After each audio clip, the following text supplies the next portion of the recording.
So I thought this whole Bronny James thing was over with.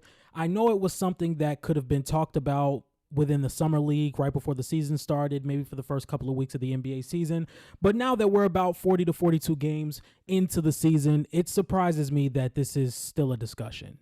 With everything going on around the NBA, with Cade Cunningham playing the way he is, Amen Thompson playing the way he is, De'Aaron Fox basically requesting a trade out of Sacramento, the Rising Stars teams being announced, the Golden State Warriors saying they're probably not going to be making any trades. It's surprising at this point that this is still a conversation. And I don't watch First Take, so at least not anymore. So let me know if they have talked about all those things and maybe I'm just crazy. But even then, even if they did talk about all those things, there's still so much that could be talked about across the basketball world. So the Bronny James situation has come back to the light. So people are still talking about how LeBron James isn't ready. Stephen A. Smith had this whole spiel about LeBron James as a father to stop putting Bronny James out on the floor because he's averaging 0.3 points per game, 0.4 rebounds, something like that. But I just think the conversation is old. Here's JJ Redick's press conference from the actual game after the game against the Philadelphia 76ers. Decision to play Bronny in the first quarter last night. JJ. Just felt like on a back-to-back, just him giving us energy, I think, was the goal. I maybe put him in a tough spot, flying up yesterday and, nationally televised game and Philly, all that stuff. It's, he didn't play well, but he's been playing great, in the Stay Ready games, and he's been playing great in the G. So I have confidence in him, but obviously didn't provide that at a high level. I don't necessarily think it was wrong to play Bronny James. In the end of the day, we get he's in the G League, but he's been playing great in the G League as over these past couple of weeks. And honestly, you would like the energy on the team. I know for a lot of basketball fans, if you see Bronny go out on an NBA floor on national television and you see him hit a three or you see him get a transition dunk or you see him get a steal, it's going to hype me up. So I can only imagine what the players are going to feel like if Bronny James goes out there and plays great. And for a team like the Lakers who lack that energy or that second effort or that hustle that a lot of these gritty teams have, it's not the worst thing in the world to put Bronny out there to try and hype this team up. And whether you necessarily think he should be on the floor or he shouldn't be on the floor, it's nothing you can do about it, to be honest. Bronny James has a 4-year guaranteed deal. He's going to be on the Lakers for the foreseeable future. So I think all the takes that you could have had on Bronny could have been used in the beginning of the season, and I truly thought we were done with this. I thought you would have saw him play well in the G League. He's now traveling with the G League team. What more is there that's need to be talked about? We know as of right now he may not be ready for the NBA, but it's not like every single night he's getting force-fed 20 minutes on the NBA floor. He's playing with the G League now. He's playing in road games in the G League. He's thriving in the G League. Let him play there. Let him come into some games like this. If he does not play well, send him back to the G League. That's what happens with a lot of G League players. People don't understand that because they don't watch the games. If you watch games regularly, you know players come up from the G League all the time. They come up from the G League all the time. And if you play well, you may be able to come back onto the next game and we can see what you can do in a 5 to 10 minute span. If you don't play well, okay, head back to the G League, work on your game for a couple more weeks. We'll bring you back up probably during the end of the season. I thought that was common knowledge. Maybe I'm tripping. Anyway, back to what I was saying. This is what Stephen A. Smith had to say about the situation, and I'm going to roll the clip. It's not the entire clip, but you'll understand. Just watch. To be as respectful as I possibly can be towards LeBron James. One of the top 2 or 3 players in the history of basketball, number 2 in my eyes. A treasure to the game of basketball that we should and will all miss when he is gone. I am pleading with LeBron James as a father. Stop this. Stop this. We all know that Bronny James is in the NBA because of his dad. The first game of the season, opening night, the Griffeys in attendance, father-son duo playing in an NBA game for the first time, an absolutely positively wonderful story. And then reality sets in. We love what we're seeing from him in the G League because that's where you belong. As you hone your skills and you get better and you legitimately earn, which I believe he has the potential to do. I am rooting for Bronny James. It would be cruel to root against him. He's a wonderful kid. I wish him nothing but the best. But he's LeBron James' son. And everybody knows what attention that brings. Molly, Doggy, put them up on the screen because I want to see their face when I say this.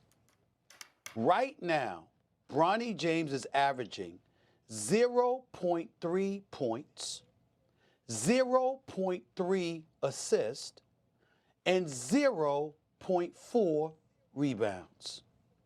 You know what people are saying. You know what they're going to do to this kid. In 13 games, he has played 44 minutes. He has scored 4 points. He is shooting 1 of 16 from the field, 0 for 7 from three-point range. How are you doing him favors? We know that he's not ready yet. And I'm saying this with compassion. I'm asking the greatest player in the game, one of the top 2 players in the history of basketball, an ambassador for this game, the face of the league, a 4-time champion, a guy that's gone to 10 NBA finals, one of the greatest we have ever or will ever see, who is a basketball savant. You know, better than me, better than Doggy, better than JJ Redick, better than Rob Pelinka, better than any basketball analysis or analyst that exists. You know what these numbers mean.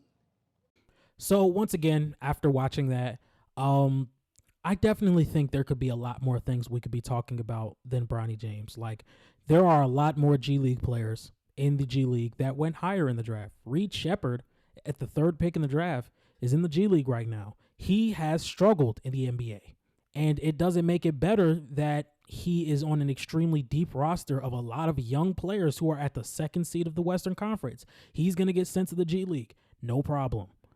Tijan Saloon, the 6th pick for the Charlotte Hornets, has been in and out of the G League. He has struggled. Terrence Shannon, who had a great summer league for the Minnesota Timberwolves out of Chicago, he's in the G League. But once again, nobody is talking about those guys. Everybody's talking about Bronny. And I hate the argument of he's taking opportunities away from people who worked hard for them. That happens in every sport every single year. It doesn't matter if you're a big name or if you're not a big name. There are thousands of people every day who are more talented than somebody who actually made it. It happens every year.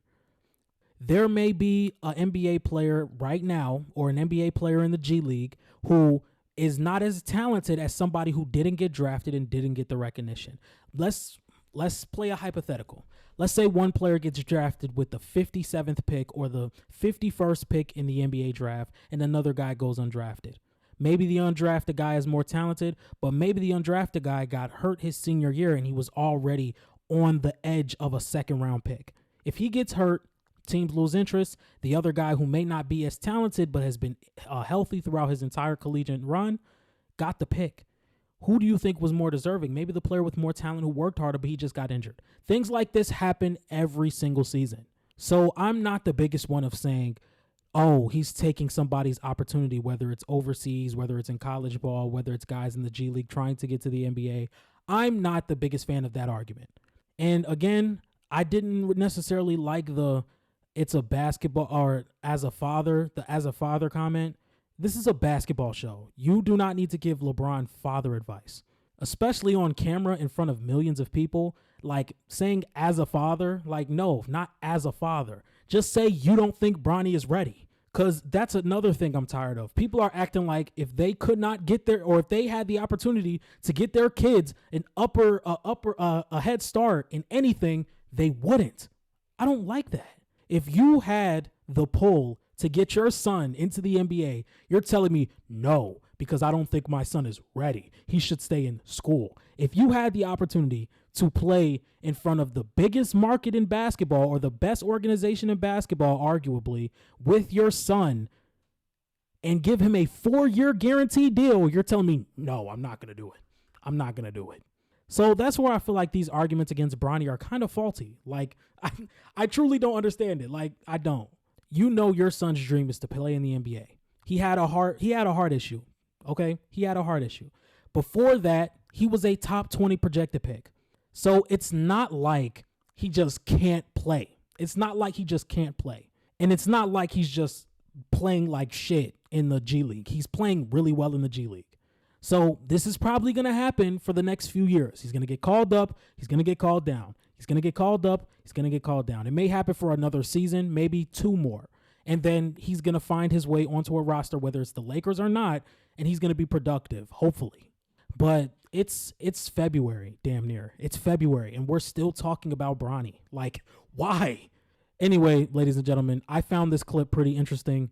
For those who are expecting a college basketball video today, I still may drop that today, or it's going to be tomorrow. I'm not the biggest fan of double uploading. So, because I think I tried to double upload once, and the numbers were just awful. Like, the views were terrible. So if you guys are banking on a college basketball video, that video will be out tomorrow. And once again, if you guys like this type of content, please be sure to like, comment, and subscribe. And I will see you guys tomorrow. Peace.